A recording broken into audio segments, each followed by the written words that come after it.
जयकारा बोलो माता रानी का। जगत माई महामाई माँ भद्रकाली की जय बोलो। माता रानी के सांचे दरबार की जय बोलो।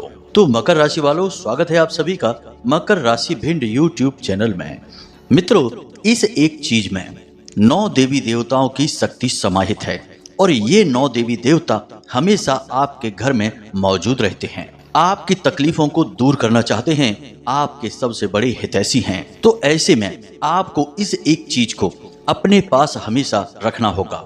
जब आप इस एक चीज को अपने पास रखेंगे तो इन 9 देवी देवताओं की शक्ति आपके पास आ जाएगी, इनकी पूरी कृपा और आशीर्वाद आपको प्राप्त हो जाएगा। हम जानते हैं बंधुओं कि आपके जीवन में अभी परेशानियों का दौर चल रहा है। आप एक के बाद एक परेशानियों से घिरे हुए हैं। लोग आपकी मदद नहीं कर रहे हैं और समय और परिस्थितियां भी आपको मौका ही नहीं दे रहे हैं कि आप कुछ नया सोच पाएं, कुछ बड़ा अपने जीवन में कर पाएं। तो ऐसे में आपको दैवीय सहायता की बहुत अधिक आवश्यकता है। इसीलिए हम आपके लिए यह विशेष ज्ञानवर्धक कार्यक्रम लेकर आए हैं और हम इस कार्यक्रम में जो भी विशेष और दिव्य ज्ञान आपको देने जा रहे हैं, यह शास्त्रों की गहराई से निकाला गया है। जी हाँ बंधुओं, जब इंसान अपने जीवन में बुरे से बुरे समय से गुजर रहा होता है तब वह इस क्रिया को करता है। यह बहुत ही गुप्त क्रिया है लेकिन उतनी ही शक्तिशाली है और इस क्रिया को करने के बहुत ही सरल नियम भी हैं। अगर आप पूरे नियम और विधि विधान के साथ इस क्रिया को कर लेते हैं जो कि बहुत ही सरल हैं, तो आपके जीवन से हर एक कष्ट अपने आप ही कटने लगेगा। जो भी आपकी इच्छाएं हैं, मनोकामनाएं हैं, बस आपको सोचनी है और कुछ ही समय में ये सारी इच्छाएं और मनोकामनाएं पूरी होने लगेंगे। लेकिन बंधुओं, हम आपको एक बात और बता दें कि नजदीकी भविष्य में आपने कुछ योजनाएं बना रखी हैं और उन योजनाओं को पूरा करने के लिए भी आपको इन 9 देवी देवताओं की दिव्य शक्ति की कृपा की पूरी आवश्यकता रहेगी। यदि आपको इन 9 देवी देवताओं की शक्ति प्राप्त नहीं होती है, इनका आशीर्वाद और कृपा नहीं मिल पाती है, तो आपके भविष्य में बनने वाली लगभग हर एक योजना पूरी तरह से विफल हो सकती है, जिसकी वजह से आपके मान सम्मान में तो कमी आएगी ही, आपका रुपया, पैसा और समय सब कुछ बर्बाद हो जाएगा। अब वर्तमान तो जैसा है सो ठीक है और आपने भूतकाल में जितने भी कष्ट सहने थे सो सह लिए, लेकिन कम से कम आपका भविष्य तो सुरक्षित होना ही चाहिए। इसीलिए हम आपको इस एक विशेष गुप्त और शक्तिशाली चीज के बारे में बताने जा रहे हैं। बंधुओं, आज का यह कार्यक्रम पूरी तरह से माता भद्रकाली को समर्पित है और उन्हीं के द्वारा दी जाने वाली दिव्य अनुभूतियों पर आधारित है। तो आपको यह कार्यक्रम पूरा देखना है क्योंकि इस कार्यक्रम के माध्यम से आपको जीवन को सरल बनाने की एक नई राह मिलेगी। अब एक बात और यहाँ पर हम आपको बता दें बंधुओं कि हम प्रतिदिन आपके लिए सर्वश्रेष्ठ ज्ञानवर्धक कार्यक्रम लेकर आते हैं और हर कार्यक्रम के माध्यम से आपको प्रतिदिन कुछ नया, कुछ विशेष सिखाने की कोशिश करते हैं। लेकिन बंधुओं, हमारा काम केवल आपका मार्गदर्शन करना है, आपको सिखाना है। हमारे बताए हुए रास्ते पर चलना तो आपको ही पड़ेगा। यदि आप कर्म ही नहीं करेंगे तो हमारी बताई हर एक क्रिया अपने आप विफल हो जाएगी। फिर चाहे स्वयं ब्रह्मा जी या विष्णु जी या स्वयं शंकर जी आपके सामने प्रकट हो जाएं, वे भी आपकी कोई मनोकामना पूरी नहीं कर सकते, क्योंकि यह कलयुग है और कलयुग कर्म प्रधान है। बाबा तुलसीदास ने लिखा है कि नहीं, कर्म प्रधान विश्व करि राखा। तो यह पूरा विश्व कर्म प्रधान है, तो आपको कर्म करना ही होगा। हमने जो आपको बताया उसे आपको अपने जीवन में उपयोग में लाना होगा। उस ज्ञान का उपयोग करें, उन क्रियाओं और उपायों को करें, फिर उनके प्रभाव अपने जीवन में महसूस करें। हजारों लोग ऐसे हैं जिनके जीवन में परिवर्तन पूरी तरह से हो चुके हैं। किसी का कर्जा चुक गया है, किसी की संतान उसकी बात नहीं सुनती थी तो संतान सुधर गई है, साथ ही साथ पति पत्नी के बीच झगड़े भी थे, किसी की पति पत्नी में नहीं बनती थी, झगड़े थे, तलाक तक नौबत आई थी तो उनके भी झगड़े समाप्त हो गए, प्रेम से साथ साथ रहते हैं। बहुत सारी बातें हैं। किसी का कर्जा समाप्त हुआ तो किसी का व्यापार अच्छा चलने लगा। और यह सब कुछ क्यों हो रहा है? क्योंकि माता रानी की कृपा से हम जो भी उपाय और क्रियाएं आपको बताते हैं वे सब अपने आप में सिद्ध होते हैं और हम जो भी क्रियाएं बताते हैं वे पूरी तरह से वैदिक पद्धति पर आधारित होती हैं। तो अब आपका धर्म है कि इन बातों को अपने जीवन में उतारना, इन बातों को मानना। अब यदि आप हर बात पर शक करते रहेंगे, हर बात पर विश्वास ही नहीं करेंगे तो फिर कुछ भी नहीं हो सकता है, फिर आपका भगवान ही मालिक है। मित्रों, हमने इतनी सारी बातें आपको केवल इसलिए बताई हैं कि आज का यह वीडियो कार्यक्रम बेहद ज्ञानवर्धक है, बहुत ही शक्तिशाली है, और जिसने इस कार्यक्रम में बताई हुई बातों को अपने जीवन में उतार लिया, हम गारंटी के साथ कहते हैं कि आने वाले 3 से 4 महीने उसके जीवन के सबसे सुंदर दिन होने वाले हैं, और वह इतनी जबरदस्त कामयाबी देखेगा जैसी उसने अपने जीवन में आज तक नहीं देखी होगी। कहने का मतलब यह है कि वह स्वयं अपने स्वर्ग और अपने सौभाग्य का निर्माता बन जाएगा। जी हाँ बंधुओं, तो उम्मीद है कि आप हमारी बातों को समझ रहे होंगे। अब आप इस कार्यक्रम को अंत तक अवश्य देखेंगे। तो चलिए बंधु, आज के इस विशेष कार्यक्रम की शुरुआत करते हैं, लेकिन इससे पहले माता रानी को आभार व्यक्त करते हैं और पूरे भक्ति भाव से कमेंट बॉक्स में लिखिए, जय माँ भद्रकाली कृपा करो। 3 बार लिखना, माता रानी आपके ऊपर निश्चित तौर पर कृपा करेंगी ही। इसी के साथ साथ यदि आप इस चैनल पर, इस कार्यक्रम पर पहली बार आए हैं तो आप बगल में जो लाल रंग का सब्सक्राइब का बटन है उसे अवश्य दबा दें। ऐसा करके आप हमारे माता रानी के दिव्य परिवार के सदस्य बन जाएंगे, धाम से सीधे जुड़ जाएंगे और आपके ऊपर सीधी माता रानी की कृपा और आशीर्वाद पहुंचने लगेगी। मित्रों, हम आप लोगों के जीवन में खुशियां लाने के लिए, माता रानी की कृपा पहुंचाने के लिए प्रतिदिन कुछ न कुछ अनुष्ठान अवश्य करते हैं, और इसका प्रभाव भी दिखाई देता है जब आप लोग संतुष्टि वाले मैसेज हमें भेजते हैं। तो हमें भी खुशी होती है कि आपकी इच्छाएं पूरी हो रही हैं, आपका जीवन सुंदर हो रहा है और हम इसी रूप में माता रानी की सेवा कर पा रहे हैं। तो चलिए बंधुओं, इस सुनहरे मौके को अपने हाथ से जाने मत देना, जल्दी से चैनल को सब्सक्राइब करिए, फिर आगे बढ़ते हैं। मित्रों, अब एक बात तो आपको माननी ही पड़ेगी कि हर इंसान के जीवन में चीजों का बहुत अधिक महत्व होता है। कुछ चीजें ऐसी होती हैं जो इंसान को सुख देती हैं, आनंद देती हैं, लेकिन कुछ चीजें ऐसी होती हैं जिनसे इंसान दुखी हो जाता है, परेशान हो जाता है। चीजें तो बहुत दूर की बात है, रंग और वस्त्रों का भी इंसान के स्वभाव पर बहुत अधिक प्रभाव पड़ता है। आप देखेंगे कि जो इंसान जिस प्रवृत्ति का होता है वह उसी प्रकार के रंग और उसी प्रकार के परिधान और पहनावे पहनना शुरू कर देता है। जैसे जो राजनेता होते हैं वे कुर्ता पजामा पहनते हैं, और यदि संत महात्मा होते हैं तो वे धोती कुर्ता पहनना शुरू कर देते हैं। तो जैसा उनका लिबास और पहनावा वह उनकी मानसिक स्थिति को दर्शाता है। कहने का मतलब यह है कि हमारे आसपास जो भी चीजें हैं, जिस भी प्रकार की हों, चाहे वे हमारे उपयोग की हों या ना हो, लेकिन उनकी अपनी कुछ विशेष ऊर्जा, उनका अपना कुछ विशेष प्रभाव तो होता ही है। अब सीधे तौर पर यहाँ पर बात की जाए तो कुछ चीजें होती हैं जो बहुत ही दिव्य होती हैं और उनका दैवीय शक्तियों से सीधा जुड़ाव होता है। अब छोटी मोटी चीजें तो हमें पता रहती हैं और हम उनका प्रयोग करते रहते हैं, लेकिन जब जीवन में बड़ी कठिनाइयों से मुक्ति की बात आती है, बड़ी सफलता और बड़ी इच्छाओं की पूर्ति की बात आती है, तब हमारा छोटी मोटी चीजों से काम चलने वाला नहीं है। अब ध्यान से सुनिए, शास्त्रों के अनुसार इंसान के शरीर को मंदिर कहा गया है। जी हाँ बंधुओं, और आप जिस घर में रहते हैं उस घर को भी मंदिर कहा गया है। और मंदिर में कौन रहता है? देवता रहते हैं। तो शास्त्रों के अनुसार इंसान के शरीर में कई प्रकार के देवताओं का वास माना जाता है, जैसे आंखों में सूर्य और चंद्रमा का, कान में दिशाओं का, नाक में अश्विनी कुमार का, पैर में उपेंद्र का, और नाभि में भगवान श्री हरि विष्णु और माता लक्ष्मी का, और हृदय में भगवान भोलेनाथ और माता पार्वती का वास माना जाता है। ठीक इसी प्रकार आपके घर में भी लगभग 45 प्रकार के देवी देवताओं का वास माना जाता है। जैसे आपके रसोई घर में माता अन्नपूर्णा और भगवान धनवंतरी, साथ ही साथ पितृ देवता का, आपके घर के दरवाजे पर आपकी कुल देवी का, इसी के साथ साथ आपके पूजा घर में तमाम देवी देवता और आपके आराध्य देव का, आपके घर के आंगन में भगवान ब्रह्मा का, और आपके घर के ईशान कोण में भगवान भोलेनाथ का निवास स्थान माना जाता है। उत्तरी दिशा में कुबेर देवता का निवास माना जाता है। इस प्रकार लगभग 45 देवी देवताओं का वास आपके घर में होता है। अब इनमें से 9 मुख्य देवता होते हैं जो आपके जीवन में सुख समृद्धि के कारक होते हैं। अगर इन देवी देवताओं की कृपा आप तक नहीं पहुंच पाती है तो आपके जीवन में कष्ट की शुरुआत हो जाती है। अब इन 9 देवताओं में मुख्य तौर पर माता लक्ष्मी और कुबेर देवता, साथ ही साथ भगवान भोलेनाथ और देवगुरु बृहस्पति, शुक्र देवता, सूर्य, चंद्रमा और राहु देवता भी शामिल हैं। अब ये ऐसे देवता हैं जो इंसान के रोजमर्रा के कार्यों को प्रभावित करते हैं और इंसान के प्रतिदिन के लाभ और हानि, दुख, तकलीफ और चिंताओं को नियंत्रित करते हैं।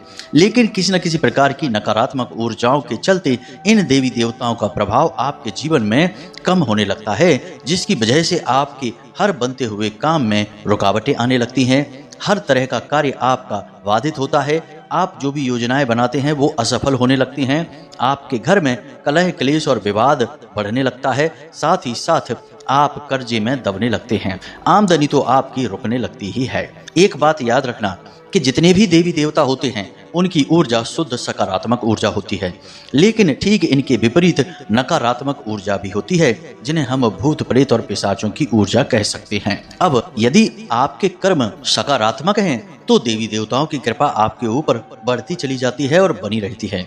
लेकिन यदि आप जाने अनजाने में कुछ गलतियां करते हैं और नकारात्मक कार्यों में लिप्त होने लगते हैं तो आपके जीवन में देवी देवताओं की कृपा और आशीर्वाद कम होने लगता है और नकारात्मक ऊर्जाएं हावी होने लगती हैं। अब यहाँ पर आप यह बात मत समझ लेना कि यह देवी देवताओं का और राक्षसों का, भूत प्रेतों का युद्ध है और देवी देवता हार गए। यहाँ पर कोई हार या जीत की बात ही नहीं है। यह तो आपके अपने कर्म निर्धारित कर रहे हैं कि आप किसे अपने घर और अपने जीवन में जगह दे रहे हैं। यदि आप नकारात्मक कार्य करेंगे, यानी कि जुआ, शराब, वेश्यावृत्ति और तमाम तरह की गलत कार्य जैसे मांसाहार है, क्रोध है, लोभ है और ब्याज का धन खाते हैं या फिर दूसरों को सताते हैं, किसी के हिस्से को दबा लेते हैं, तो ऐसे कार्यों में यदि आप लिप्त रहते हैं, आपकी वजह से कोई दुखी हो जाता है, उसके आंसू निकल आते हैं, वह परेशान हो जाता है, तो इस स्थिति में देवता आपका कुछ भी नहीं कर पाएंगे, ना आपके साथ रह पाएंगे, फिर तो भूत प्रेत ही आपका साथ दे पाएंगे।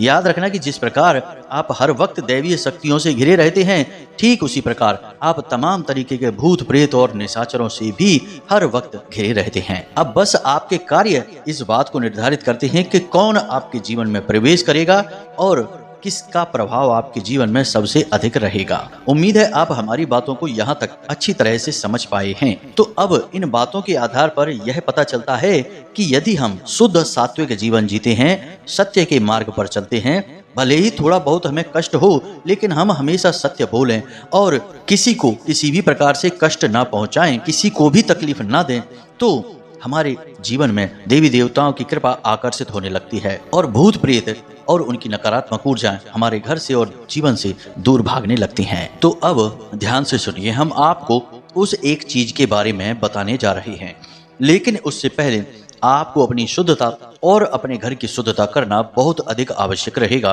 क्योंकि यदि कहीं भी थोड़ी बहुत भी नकारात्मकता रहेगी तो दिव्य शक्तियां आपका साथ नहीं देंगी और हो सकता है कि इस एक चीज का प्रभाव आपके ऊपर बहुत ही कम हो जाए। जी हाँ बंधुओं, तो इसके लिए सबसे पहले आपको स्वयं को शुद्ध करना होगा, हर प्रकार की नकारात्मकता को दूर भगाना होगा और यह कार्य करने के लिए आप जब स्नान करने चलें तो उस पानी में थोड़ा सा समुद्री नमक मिला लें और थोड़ी सी एक चुटकी भर हल्दी भी मिला लें। ऐसा करने से आपका बृहस्पति मजबूत हो जाएगा और माता लक्ष्मी की विशेष कृपा भी आपको प्राप्त होगी। नमक के यहाँ पर दो कार्य हैं, एक तो नकारात्मक शक्तियों को दूर भगाने का कार्य, दूसरा नमक माता लक्ष्मी का भी प्रतीक है। ठीक इसी प्रकार हल्दी बृहस्पति का और स्वयं माता लक्ष्मी का प्रतीक है। तो आपके ऊपर दो देवी देवताओं की कृपा भी आएगी, साथ ही साथ नकारात्मक ऊर्जा भी आपके ऊपर से दूर हटने लगेगी। इसी प्रकार आप जो भी वस्त्र पहनते हैं उन वस्त्रों को धोते समय भी पानी में थोड़ा सा नमक अवश्य मिलाते चलें। यह भी बहुत अनिवार्य है, इससे भी कपड़ों में रह रही किसी भी प्रकार की नकारात्मक ऊर्जा बाहर हटने लगेगी। अब बात करते हैं आपके घर के शुद्धिकरण की। घर के शुद्धिकरण के लिए सबसे पहला कार्य आपको शाम के समय अपने घर के सभी कोनों में, ब्रह्म स्थान में और छत पर और चारों तरफ मुख्य दरवाजे से लेकर थोड़ा थोड़ा गंगा जल छिड़कना है। इसके लिए आप एक गिलास में, शुद्ध गिलास में जल ले सकते हैं और उस जल में थोड़ा सा गंगा जल मिलाएं और फिर उस जल को चारों तरफ अपने घर में जहां भी आप जा सकते हैं जाकर छिड़कें। इससे पूरा घर शुद्ध होगा। साथ ही साथ अपने घर के मुख्य दरवाजे पर यानी दहलीज से थोड़ा सा बाहर थोड़ा सा कपूर रखें, एक कटोरी में रख सकते हैं और उस कपूर के ऊपर लौंग का एक जोड़ा रख दें और उस कपूर को जला दें। इससे आपका घर शुद्ध हो जाएगा, किसी भी प्रकार की नकारात्मक ऊर्जा आपके घर से दूर हट जाएगी। अब घर का और आपका स्वयं का शुद्धिकरण का यह कार्य है, यह लगभग प्रतिदिन होना चाहिए। अगर रोज नहीं हो सकता है तो हर 2-3 दिन में एक बार तो होना ही चाहिए। इससे जितनी भी नकारात्मक ऊर्जाएं आपके आसपास एकत्रित होंगी, कहीं ना कहीं से तो नकारात्मक ऊर्जाएं आती ही रहती हैं। अब किसी ने यदि आपकी किसी अच्छी चीज को देखकर थोड़ा सा भी मन में कुछ उल्टा सीधा ख्याल लेकर आया, तो यह नजर की नकारात्मक ऊर्जा को प्रदर्शित करता है और आपके ऊपर भेजता है। तो इसे भी हटाना अनिवार्य है। आपने देखा होगा कि कई बार ऐसा होता है कि कोई कार्य बिल्कुल बनते बनते जैसे ही आप उसके बारे में किसी से कोई बात कर देते हैं, चर्चा चला देते हैं, तो उसमें रुकावट आ जाती है। ऐसा इसीलिए होता है कि उस इंसान ने नजर लगा दी है। इसीलिए तो लोग कहते हैं कि जब तक कार्य पूरी तरह से बन ना जाए उसके बारे में किसी से कोई चर्चा नहीं करनी चाहिए। लोग जाने अनजाने में ही नजर लगा देते हैं। तो इससे भी बचना अनिवार्य है और यह लगभग रोज आपकी ओर आने वाली नकारात्मक ऊर्जा है। इसीलिए हम कह रहे हैं कि रोज ही आपका स्वयं का और आपके घर का शुद्धिकरण होते रहना चाहिए। अब ध्यान से सुनिए, हम आपको उस एक चीज के बारे में बताने जा रहे हैं जिसे आप हर वक्त अपने पास रखेंगे। मतलब कि आप घर से जब बाहर निकलें किसी कार्य के लिए, जैसे कि आप अपने काम धंधे व्यापार या नौकरी के लिए, या फिर कोर्ट कचहरी के किसी मामले के लिए, या कोई भी ऐसा कार्य जिसमें आप चाहते हैं कि आपकी विजय हो, आपको कामयाबी मिले 100% गारंटी के साथ, तब आप उसे अपने साथ रखकर जाएंगे। इस एक चीज को एक पोटली के रूप में आपको बनाना होगा और इसके लिए आपको 4 चीजों की आवश्यकता पड़ने वाली है और इस एक पोटली का निर्माण आप शनिवार के दिन करेंगे। जी हाँ बंधुओं, तो ध्यान से सुनिए कौन कौन सी हैं वो चीजें, फिर उनकी प्रयोग विधि और नियम और उसके सावधानियां भी हम आपको बताएंगे। सबसे पहली चीज है गोमती चक्र। जी हाँ बंधुओं, एक गोमती चक्र आपको चाहिए। यह भगवान श्री हरि विष्णु के द्वारा धारण किए जाने वाले सुदर्शन चक्र का प्रतीक है और दुनिया की हर एक नकारात्मकता को काट देने की शक्ति रखता है। इसी प्रकार आपको 2 गूंजे चाहिए, एक लाल गूंजा और एक काला गूंजा। गूंजे के मोती किसी भी पूजा पाठ वाली दुकान पर आसानी से मिल जाते हैं। इसी के साथ साथ तीसरी चीज आपको चाहिए सफेद आंख की जड़, जिसे हम श्वेतार्क गणपति भी कहते हैं। इसका हमने एक प्रयोग और भी आपको पहले बताया था, लेकिन यह प्रयोग बहुत ही खास है। अब इसी के साथ साथ आपको चाहिए पीली सरसों के लगभग 11 दाने। सरसों के दाने खंडित नहीं होने चाहिए और पीले ही होने चाहिए। अब इन सब को पोटली नुमा बनाने के लिए आपको चाहिए लाल रंग का एक कपड़ा और लाल रंग का ही एक धागा, जिसे हम कलावा भी कहते हैं। अब यह क्रिया आपको शनिवार के दिन करनी है, तो आप दिन में इस पूरी सामग्री को लेकर रख लें। अभी इन सब के बीच एक सबसे शक्तिशाली सामग्री बाकी है जो आपको आपके घर से ही मिलेगी, जिसे हम आगे बताने वाले हैं। लेकिन इससे पहले हम आपको बता दें कि ये जो 4 सामग्रियां हैं जिन्हें आपने बाहर से लिया है या कहीं और से मंगवाया है, इसके बारे में आपको किसी से कोई चर्चा नहीं करनी है। यह बेहद ही गुप्त और व्यक्तिगत प्रयोग है, तो इसके बारे में किसी से यदि आप चर्चा कर देंगे तो बात वहीं खराब हो जाएगी। अब आपको क्या करना है, ध्यान से सुनिए। सारे काम से मुक्त होने के बाद रात्रि के समय लगभग 9 से 11 बजे के बीच में आपको स्नान आदि करने के बाद अपने पूजा घर में जाना है और अपने पूजा घर में आप एक सफेद रंग का कागज और एक लाल रंग का पेन लेकर जाएंगे। अब आपको उस कागज पर बहुत ही छोटे छोटे अक्षरों में इस मंत्र को 6 बार लिखना है। जी हाँ बंधुओं, यह माता लक्ष्मी का अंक है और शुक्र ग्रह का प्रतीक है, तो 6 बार इस मंत्र को लिखेंगे। मंत्र ध्यान से सुने, बहुत ही सरल है, बीज मंत्र है और 3 शक्तियों का सूचक है। जी हाँ बंधुओं, बहुत ही पवित्र और शक्तिशाली और स्वयं सिद्ध मंत्र है यह, तो ध्यान से सुने। मंत्र आपके मोबाइल की स्क्रीन पर भी दिखाई दे रहा है। ओम ह्लीम क्लीम श्रीम नमः। एक बार फिर से ध्यान से सुने, ओम ह्लीम क्लीम श्रीम नमः। इस मंत्र में हम 3 दिव्य शक्तियों का आवाहन कर रहे हैं, जिसमें ह्लीम माता बगलामुखी का प्रतीक है, जो कि दुनिया की सबसे बड़ी स्तंभन की देवी हैं, यानी कि हर प्रकार की नकारात्मक ऊर्जा को तुरंत रोक देने का कार्य करती हैं। क्लीम दुनिया का सबसे बड़ा आकर्षण मंत्र है और माता काली भगवान श्री हरि विष्णु और कामदेव का प्रतीक है। ठीक इसी प्रकार श्रीम स्वयं माता लक्ष्मी का प्रतीक है, उनका ही नाम है। तो आप 3 बड़ी दिव्य शक्तियों का आवाहन यहाँ पर कर रहे हैं। तो आपको यह मंत्र एक कागज पर 6 बार लिखना है और लाल रंग की पेन से ही लिखना है। आप अपनी राइटिंग कैसी भी लिख सकते हैं, अच्छी बुरी आपकी लिखावट होगी, कोई फर्क नहीं पड़ता है, बस मंत्र लिखना है आपको। आगे पीछे कागज में आप लिख सकते हैं। अब जब आप यह कर लें तो इसके बाद आप गाय के घी का एक दीपक जलाएंगे और इस संपूर्ण सामग्री को उसी लाल रंग के कपड़े में रखेंगे और एक पोटली का रूप देंगे। लाल रंग के कपड़े में आप क्या क्या रखेंगे, ध्यान से सुनिए। पहले आप गोमती चक्र रखेंगे और भगवान श्री हरि विष्णु का स्मरण करते चलेंगे। इसके बाद आप लाल गूंजा को रखेंगे जो कि स्वयं माता लक्ष्मी का प्रतीक है और चुंबक की तरह पैसे को आपकी ओर आकर्षित करता है। इसके बाद आप काला गूंजा रखेंगे, यानी काले गूंजे का मोती रखेंगे जो कि माता काली का, माँ भद्रकाली का प्रतीक है। इसी के साथ साथ आप श्वेतार्क गणपति यानी कि सफेद आंख की जड़ को रखेंगे और इस समय आप भगवान गणपति यानी गणेश जी का आवाहन करेंगे, मन में स्मरण करेंगे। इसी के साथ साथ आप इस कागज को भी रखेंगे जिसमें आपने इस मंत्र को लिख रखा है और इस मंत्र के कागज को लिखते समय आप सभी देवी देवताओं से निवेदन करेंगे कि वे आपकी मदद करें और आपके हर बिगड़े कार्य को बनाएं और भविष्य में आपकी हर योजना को कामयाब करें। अब आप इस संपूर्ण सामग्री को लपेट कर एक पोटली का आकार दे दें और इसे लाल धागे से लपेट दें। लपेटते समय भी याद रखें कि 6 बार ही लपेटें, इससे ज्यादा नहीं, और कोई गांठ ना लगाएं। अब इसके बाद आप इसे माता भद्रकाली या माता लक्ष्मी या माँ बगलामुखी, आपके पूजा घर में देवी का जो भी स्वरूप विद्यमान है उनके चरणों में इसे रख दें और मन ही मन प्रार्थना करें कि हे देवी, आप हमारी इस प्रयोग को कामयाब बनाएं, हमारी मदद करें, दुख तकलीफों को दूर करें और मनोकामनाओं को पूरी करें। इस तरह आप आवाहन करेंगे। कोई विशेष मंत्र नहीं उच्चारण करने हैं, कोई पूजा पाठ का विधान नहीं है, बस दीपक जलेगा तब तक आप वहीं बैठे रहें और माता से इस प्रकार आवाहन करते रहें, निवेदन करते रहें कि आप बहुत तकलीफों में हैं, परेशानियों में हैं और आपको अब देवी देवताओं की मदद की बहुत आवश्यकता है। इस प्रकार अपने मन के जो भी विचार हैं, जो भी इच्छाएं हैं, मनोकामनाएं हैं, उन्हें भगवान के सामने बताते रहें।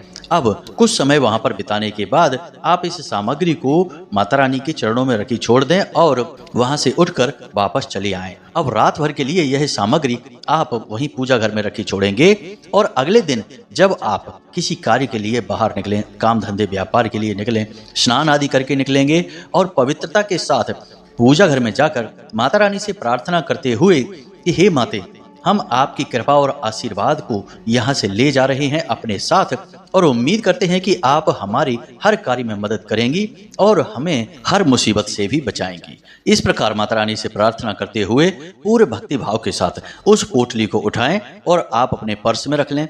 यदि पर्स में जगह नहीं है तो अपनी शर्ट की जेब में रख लें और यदि शर्ट की जेब में भी नहीं रख सकते हैं तो एक सफेद रंग के साफ सुथरे रूमाल में इस पोटली को लपेटकर अपने पैंट की जेब में दाहिनी तरफ रख लें। याद रहे कि इस पोटली को आपको बाहर नहीं निकालना है, किसी को दिखाना नहीं है, हर वक्त इसे अपने साथ रखना है और मन में यह भाव रखना है कि अब संपूर्ण दिव्य शक्तियां आपके साथ हैं और माता रानी आपकी मदद करने के लिए हर वक्त तैयार हैं। जब भी आपको दिन में कमजोरी का एहसास हो, यानी आपको डर लगे, आपको ऐसा लगे कि आप परेशानी में हैं, आपको घाटा हो रहा है, कोई आपको फंसा सकता है, जैसे कि दिन में उतार चढ़ाव के समय होते ही हैं, मनोबल आपका कमजोर पड़े, तो आप धीरे से हाथ उस पोटली के ऊपर रख लें और माता रानी से निवेदन करें। निश्चित तौर पर आपको तुरंत ऊर्जा का एहसास होगा। आपको ऐसा लगेगा जैसे आपके मनोबल में, आपके शरीर में तुरंत ऊर्जा दौड़ गई है।